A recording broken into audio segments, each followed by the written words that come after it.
고종이 독살되었다고 확신하는 이유. 어떤 사람들은 고종 독살설에 대해 민간에 떠도는 헛소문 정도로 치부하면서 일제가 고종을 독살할 이유가 없었다고 한다. 하지만 이는 전혀 사실과 다르다. 그렇다면 일본이 한국을 병합한 지 9년이나 지난 시점에서 굳이 고종을 독살할 이유가 무엇이었을까? 고종의 승하 당시 매우 중요한 상황 변화가 세 가지나 있었다. 첫째, 만주에 독립운동기지를 만들었던 이회영이 한국으로 돌아와 고종 망명을 기도한다. 둘째, 민족자결주의가 화두가 된 파리 강화회의가 고종 승하 사흘 전에 열렸다. 셋째, 순종의 후계자로 황태자가 된 영친왕이 일본 여인 이방자와 결혼을 앞두고 있었다. 당시 고종은 명성황후를 시해하고 대한제국을 멸망시킨 일본의 황녀를 며느리로 받아들일 수 없다며 강경하게 반대하는 중이었다. 이래도 독살할 이유가 없었다고 말할 수 있나? 당시 일본은 전 세계의 한일합방이 조선인들의 희망에 따라 합법적이고 평화적으로 이루어졌다고 거짓 선전을 해오고 있었다.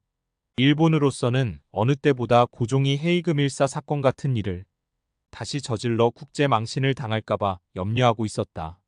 이런 긴장감 속에서 고종이 독살 흔적을 풀풀 날리며 죽게 된다. 고종 독살설의 첫 번째 증거는 당연히 윤치호가 남긴 시신에 관한 기록이다. 고종이 죽었을 때 시신의 여물한 민영딸이 한진창에게 독살이 의심되는 내용들을 말해주었고, 한진창은 자신의 누나 한진숙의 시조카 윤치호에게 이 내용을 전한다. 윤치호의 기록에 따르면 1. 이상적이라 할 만큼 건강하던 고종 황제가 식혜를 마신 지 30분도 안 되어 심한 경련을 일으키다가 죽어갔다. 2. 고종 황제의 팔다리가 하루 이틀 만에 엄청나게 부어올라서 사람들이 황제의 통넓은 한복 바지를 벗기기 위해 바지를 찢어야만 했다. 3. 고종 황제의 이가 모두 구강 안에 빠져 있고 혀는 닳아 없어졌다는 사실을 발견했다. 4. 30cm가량 되는 검은 줄이 목 부위에서부터 복부까지 길게 나 있었다. 5. 고종 황제가 승하한 직후에 2명의 궁녀가 의문사했다고 한다. 한진창이나 윤치호 모두 친일 반민족 행위자로 분류된 인물들이다. 이 사람들이 대한 독립을 위해 없는 일을 지어내거나 독립운동에 불을 지피기 위해 무언가를 꾸몄을 리가 없다는 얘기다. 그렇다면 이런 구체적인 독살 징후를 볼 때 고종이 독살된 것은 확실해 보인다. 그럼 누가, 왜 독살을 했는지 알아보자. 첫째, 이회영의 고종 망명 기도를 막기 위해 독살했을 수 있다. 경술국치 직후 이회영 집안은 일제와 싸우기 위해 가산을 급히 정리해온 가족이 만주로 이주했다. 그런 이회영이 1918년 11월 말 8년여 만에 조선으로 돌아온다. 일제에 의해 강제 퇴위당한 고종 황제의 중국 망명을 성사시키기 위해서 온 것이다. 이회영은 고종을 베이징으로 망명시킨 뒤 개전 조칙을 발표해 양반 지배층 전체를 항일투쟁으로 이끌 계획이었다. 그는 고종의 시종 이교영을 통해 은밀히 고종의 망명 의사를 타진했다. 예상대로 고종은 선뜻 망명 계획을 승낙했다.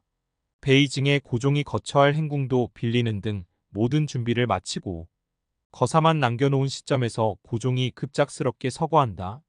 고종의 망명을 막기 위해 일제가 독살했다는 추정이 가능하다.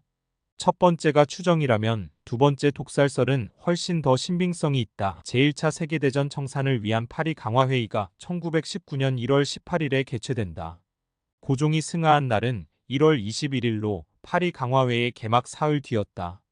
당시 파리 강화회의에서는 우드로 윌슨 미국 대통령의 민족자결주의가 중요한 화두로 떠올랐다. 회의 결과 승전국에는 이 원칙이 적용되지 않았지만 그건 결과론적인 것이고, 제1차 세계대전 승리에 가장 큰 지분을 갖고 있던 미국 대통령 우드로 윌슨이 민족자결주의를 천명한 것은 회의 2년 전인 1917년부터였다. 당연히 우리나라뿐만 아니라 전 세계 식민지인 모두가 이 회의에 큰 기대를 갖고 있었다. 고종과 우리나라의 많은 독립운동가들이 이 파리 강화회의에 큰 기대를 했음은 물론이다. 일본 또한 이 문제로 인해 크게 긴장하고 있었다. 1919년 당시 일본 국내성 황실 회계심사국 장관이었던 구라토미 유자부로가 쓴 일기에는 전 총리 데라우치가 조선 총독 하세가와에게 뜻을 전해 하세가와로 하여금 이태왕에게 설명했지만 이태왕이 수락하지 않았기 때문에 그 일을 감추기 위해 윤덕영, 민병석 등이 이태왕을 독살했다는 풍설을 듣고 이 소문의 진위에 대해 국내성의 여러 사람에게 묻는 장면이 나온다. 대부분 대답이 없는데 국내성 종친부 관리 이시하라 겐조가 그런 풍설이 있다며 소문을 확인한다. 구라토미는 여기에 만족하지 않고 집요하게 이틀 뒤 종친부의 또 다른 관리인 다나카 우스루에게 다시 이에 대해 질문한다. 그런데 다나카는 여기서 그냥 풍설을 시인하는 정도가 아니라 구라토미가 말한 풍설을 교정한다. 어떤 사람이 이태왕이 서명날인한 문서를 얻어서 파리 강화회의에 가서 독립을 도모하려고 해 민병석, 윤덕영, 송병준 등이 이태왕으로 하여금 서명날인하지 못하게 했지만 독립이 되면 민병석 등이 입장이 곤란해질 것이기 때문에 살해했다는 풍설이 있다고 말한다. 물론 두 사람 간의 대화에는 서로 풍설을 주고받은 것으로 되어 있지만 풍설이라고 하기에는 너무 구체적이다. 또한 떠도는 풍설이라면서 이를 교정하는 것도 흥미롭다. 호사카 유지 세종대 교수는 일본인들은 상당히 근거 있는 정보라 해도 자신에게 책임이 올 것을 우려해 단정적인 표현을 피하려고 우회적으로 풍문이 있다는 식의 표현을 쓰는 경향이 있다고 말한다. 풍설이라는 표현을 썼지만 사실상 다나카가 구라토미의 궁금증을 해소해 준 걸로 봐야 할 것이다. 다나카의 말대로라면 조선 총독 하세가와의 지시가 아니라 혹시 파리 강화회의 결과 조선이 독립하게 될 경우 뒷일이 걱정이 된 민병석, 윤덕영 등이 일제의 지시 없이 알아서 죽였다는 말인데 풍설을 왜곡한 것인지 사실로 교정한 것인지는 분명치 않다. 하지만 독살이 이루어졌다는 심증은 더욱 굳어진다. 독립운동가 선우는 광복 이후에 쓴 사회비사에서 이지용의 다음과 같은 증언을 전하기도 한다.